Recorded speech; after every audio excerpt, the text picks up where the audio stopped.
Okay, I promised you guys that if bird flu became a thing, I'd talk more about Skullcap, and we are here because it's in the cows now.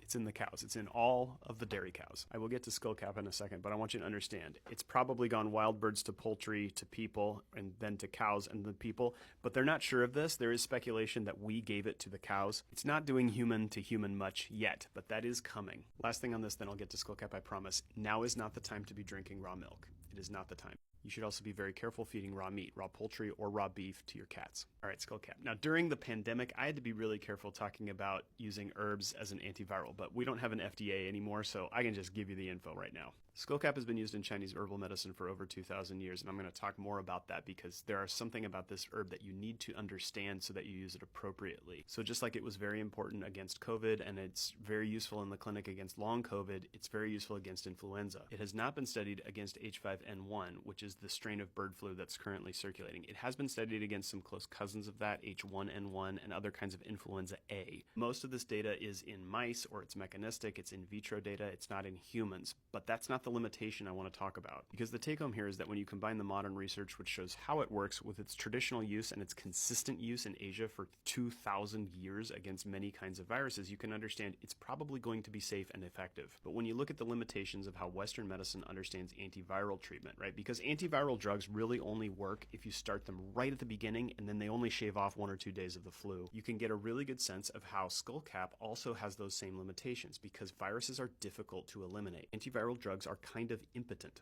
And Chinese medicine doctors noticed this a very long time ago, so they stopped using herbs like Skullcap as single herbs and they started to combine them. Same as Western medicine is starting to do with antiviral treatments now. Because just like bacteria can develop resistance to antibiotics, viruses develop resistance to antiviral medication. But the really cool part about using a mature medical paradigm is that we understand this and we know what to do about it. This little dried plant salad behind me is called Xiao Chai Hutong, Minor Bupleurum decoction. Here's Skullcap, and on this side you have Bupleurum, ginseng, or this is actually Codonopsis, which can be substituted for ginseng, but it sucks. You want real ginseng, and Pinellia. Why are those important? Well, viruses can hide in biofilm reservoirs. This is sticky mucus created mostly by bacteria. Pinellia, this is this little tuber right here, can go in and directly destroy that biofilm. That lets the Skullcap and the Bupleurum go to work destroying the viruses. Because in addition to Skullcap, remember we're combining antiviral components here. Bupleurum has a lot of its own antiviral activity, and it increases your body's secretion of interferon, which is the way that you fight off viruses internally. Like your own antiviral drug. It's way better than anything anyone will ever give you. But Skullcap also has antibacterial qualities, which is both a blessing and a curse. Because when you start destroying the biofilm house that the bacteria create for themselves and you start killing the bacteria, that can trigger bacterial resistance. Bacteria communicate the ability to resist a certain kind of drug to each other through a phenomenon called quorum sensing. Ginseng is one of the only things we know of that can actually stop quorum sensing from happening. So when you combine these plants together, you get the limited antibacterial effects of the Skullcap, you get the antiviral effects of the Skullcap and the Bupleurum, you get the antibiofilm effects of the Pinellia,